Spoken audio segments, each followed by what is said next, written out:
So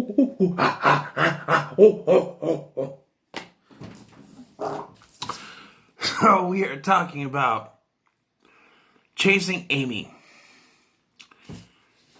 Pizza sauce. Pizza sauce. So,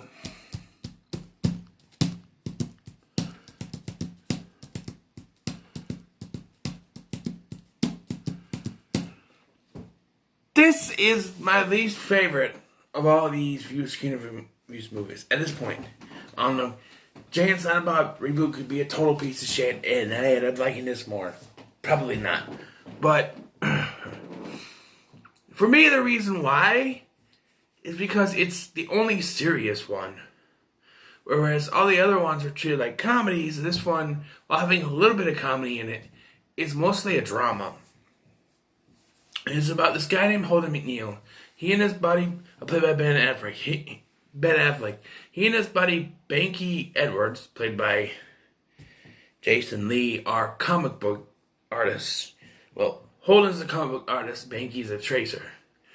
And they run this comic book called Blunt Man and Chronic, which is a comic book of these pothead superheroes based off of Jay and Silent Bob. They even pay Jay and Silent Bob rights. No money for the rights. They use their likenesses and stuff. And they're on the freaking cover. Looks like Chris Rock and Jay and Silent Bob Strike Back. But also like Jay and Silent Bob Strike Back, Chris Rock and Jay and Silent Bob Strike Back, they're only in one scene. One scene. Just like, and it's probably the best scene in the film too, because it's kind of, it's the only scene where Silent Bob, not where he talks, but like he talks sometimes in other movies. Like Mallrats, he talks like once in every movie, but this one is like the longest he ever talks, and it's important to the plot.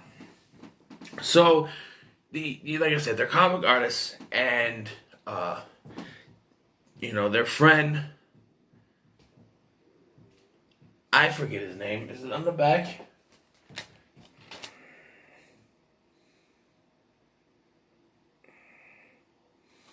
I don't know. Their African-American friend is then to Alyssa Jones, who is mentioned in Clerks, but now we finally get to see her, and she's played by Joey Lauren-Adams, who is also in Mallrats. And the movie takes some time to get around to it, but eventually it's revealed that she's a lesbian. And the problem is that they end up hanging. She and Holden become friends, end up hanging out, and he ends up falling head over heels in love with her, but she's a lesbian. And he, eventually one day in the freaking rain, they're in the car first, and then they're in the rain, and it's raining out. He realizes he can't do it anymore. He can't go on being the friend, hanging out with her, and just ignoring the fact and that he's in love with her. It's not right. It's not fair. So he admits his love to her. And at first she gets pissed and goes off, and then they end up embracing and kissing and becoming a couple. And I think one of the funniest scenes in this, supposed to be a serious movie, is when Banky. Well, first of all, like a couple of scenes that are funny because of Banky. And Jason Lee makes it his own. There's a scene where Alyssa goes up to sing on stage, and she's singing the song, and Holden's into it. He's going like this. He's thinking it's all for him. And then there's this woman that materializes next to him, played by Jason Lee's real life wife at the time, not anymore, Carmen Llewellyn. And Alyssa walks up and she grabs the woman, and they start making out. And Banky's just like, and they're in this bar. They've been in this bar for a while. He's clapping, and then he stops, and he looks around, and he sees all these lesbian couples kissing, and he goes, and starts clapping again. It's like, that's funny. And then there's the scene where they're comparing their scars, like the scars they got from going down on women or whatever. That was okay. But another funny scene is when after Holden and Alyssa, finally get together, And Banky wakes up the next morning, sees them laying together, and he's just like, and drops his milk or whatever it is that he has. And she kind of stands there. And then he goes outside and he sits there after he has to explain it to him. You know? And so, yeah. And you think, okay, this is going to be typical romantic comedy, and then it gets to the point where it gets thrown out the window because, first of all, she's with her lesbian friends, right? And they're all bitches. Because, like, she's all happy and everything. And they're like, oh, who is she? Who is she? And she keeps saying they instead of he or she. And, like, what's their name? And she's like, Holden. And automatically they're all like, bitch mode. Like this one chick, after finding out this one chick grabs a bottle of wine and fills up her glass. Like, oh, I need this. And it's like, really? You just saw she was happy. Shouldn't matter what sex this person is. You know, man or woman, guy or gal, shouldn't matter as long as she's happy, right? And then, so Banky comes up to Holden one day and he tells her a story. He met a guy named Kobe London. And Kobe's telling a story to Banky about how she got the name Finger Cuffs. There's a yearbook or something and she's Finger Cuffs. And apparently, when they were when she was in high school, she was hanging out with Kobe and Rick Darris, this is another, you know, mention of a character from Clerks, whatever. And apparently they're hanging out with, like, you know, Kobe whips it out and she starts going down on him, and then Rick Darris starts getting from behind. So with that, basically they had a threesome. And the more the story goes on, the more pissed Ben Affleck starts to look. Like, Holden starts to look. He's like, you're really pissed. And he's starting to figure out if it's true. He wants to find out if it's true. And eventually he gets to this hockey game where he sits to her and, you know, and he starts talking to her about it. She flips out.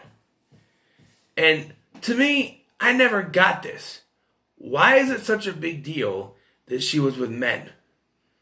Now, I just watched this movie. I don't remember anywhere saying that she had only been with women. Because it's very possible that you were with men before you decided, you know what?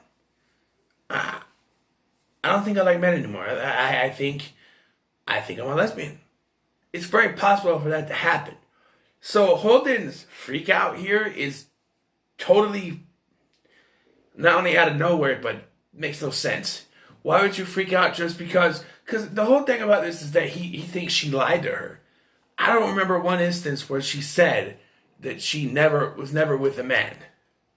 Is it in there? If I missed it, let me know. Because I don't remember her saying it in anywhere in the film that she was never with a man before. And he gets all pissed, and they end up having a fight. And then there's a diner scene where Jay and Silent Bob strike back. Jay and Silent Bob show up to get their royalties, right? And they're talking to him, and Silent Bob has this moment where he tells, you know, the name Chase Amy comes in. He said, I remember when I watched this, her name is Alyssa. I'm like, who's Amy? It's the story he tells. Silent Bob had a girlfriend named Amy, and they were together, and he found out that she had more than, you know, like, her ex used to bring, he asked about her ex, and he found out her ex used to bring other guys into the bed with him, and she went along with it. And so to him, that's in the past, right? Like, even if I had a girlfriend who was with multiple guys, right? He even explains it how that was the past, and he needed to get over it, but he didn't understand it at the time. Well, to me, it's like, you need to understand that that's the past. She did that stuff. It's in the past. She's with you now. You know. So, you know, he gives him the advice, and he says, you're chasing Amy. And so he takes this advice, and what does he do? He decides, he invites Alyssa over. She and Banky are sitting on the couch. He's sitting down next to him, talk to him, and he decides the only way for this to work out is if all three of them, to quote Fez, do it! And it's just like, okay, I see I don't see his point at all, actually. Like, where did you get from Silent Bob talking to you about, he was basically telling him to forgive her because it's in the past. And he decides, out of that, he got, we should have a threesome. What? And he basically outs Banky for being gay, which Banky denies, but by Jay and Silent Bob Strike Back, we see that it's true. And,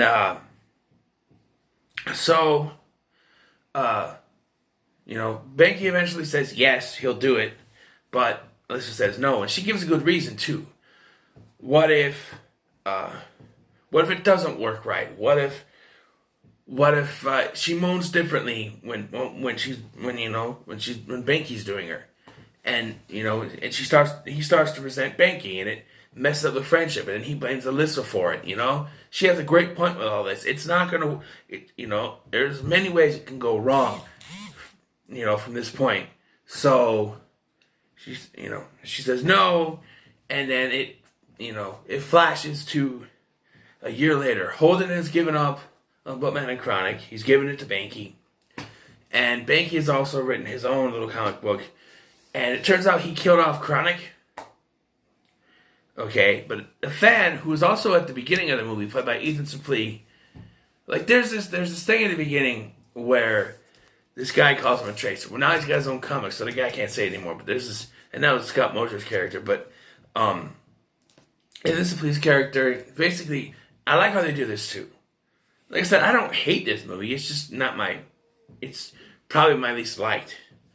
Because, the reason I do like this is the way they do this framing in this is that Ethan Suplee is talking to him, and Banky happens to look up from signing the picture and sees Ben Affleck or Holden standing back there, and basically everything that Ethan Suplee is saying to him is what Ben Affleck would say to him about what he's done so far. And they have kind of an understanding, and they kind of nod at each other after Ethan Suplee's done talking, and then Holden goes to talk to Alyssa and shows that he made a comic book called Chasing Amy. It's about the relationship and stuff. And this gets brought back up again in Jay and Silent Bob Strike Back at the movie premiere, where they said, why don't they make a movie out of the other comic book that Holden made? You know about you and your relationship? And she's like, yeah, that would suck. It's an alright movie. What was I? Oh yeah. And yeah, they basically talk. Not really sure they make up. I hear that there's a part in Jay and Silent Bob reboot that is sort of a mini sequel to this. I'm interested to see how that goes. I watched a review about it, and they say that they didn't give away much, but they said that there's a little part in this that's sort of a Chasing Amy sequel, which works. I guess I'll wait till I see it. It was probably sometime next week, maybe. We'll see how far I get. Dogma's next, and then Jay and Silent Bob Strike Back, and then I got 2 after that. I might be able to get Clerks 2 done tomorrow too, maybe. I don't know, but who knows? Yeah, and it ends. Music. One thing is, I noticed that out of all the movies, this one has the most smoking. It's not a negative, but it harkens back to what I said before about 90s rated R films and they're smoking. Well, now rated R movies, you'll be lucky to get one person smoking. That's how it's got, Back in the 90s, and 80s and 90s, I should say, when you had a rated R movie, there was smoking everywhere. And it's changed. Even in a rated R movie today, released in 2020, you might not get much smoking. What do we get? We got, last year, we had Ready or Not, and It Chapter 2 that I remember seeing. Where it was only one person, well, Ready or Not had 2, but not at the same time. And then, I'm not making a big deal out of it, but I'm just saying, back in the day, there's a notable change. Even in rated R films, nowadays, aren't as raunchy as they used to be. You watch a rated R movie from back in the 80s and 90s, and it's considerably downside. Look at Annabelle Comes Home, right? That movie's rated R, and you can show it to children. I'm serious. It's rated R. I even asked my friend. Right, he watched it, and I said, "So you watched it?" He's like, "Yeah." I'm like, "Okay. Did you see anything in that movie? No. Did you think it deserved to be rated R?" He's like, "No, it didn't seem like it was rated R. I mean, it was. Maybe only for scary images. There was maybe one shit in the movie, but I think I mentioned that in my review. But I'm just saying, rated R movies have come a long way. Where in the 80s and 90s, it was totally cool to see an R movie with smoking and explosions and nudity and sex and titties and all that stuff. And now, maybe in rated R movies, you get 1-2 shots of titties, a couple explosions, a little bit of blood, one smoke every once in a while. Rated R movies have done down. The only consistent thing in rated R movies nowadays is the F word.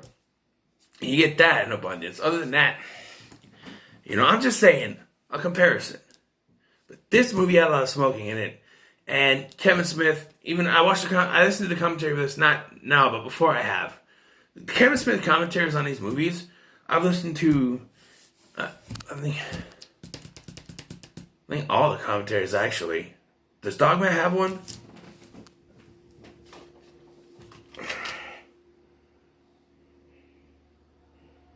Catherine commentary. I've listened to a lot of the Kevin Smith commentaries on these movies are great. He gets a bunch of the cast, and you can tell that they're all friends. It's not just people sitting around to talk about the movies. You can tell they really know each other. Hair Reel. This one doesn't have any commentary, which sucks. Did this one have a commentary? I thought it did. Yep. There's 2 different commentaries on Clerks 2. One with director Kevin Smith, producer Scott Mosier, and director of photography Dave Klein. And the other one has Kevin Smith, Scott Mosier, Jeff Anderson, Trevor Furman, and Jason Mewes, Brian O'Halloran, Jennifer Swalback, which is Kevin Smith's wife. So, yeah. Excuse me. But yeah, this movie's alright. I'm going to give it a 6. It's decent. I don't think any of these movies are going to be below a 6. I don't think.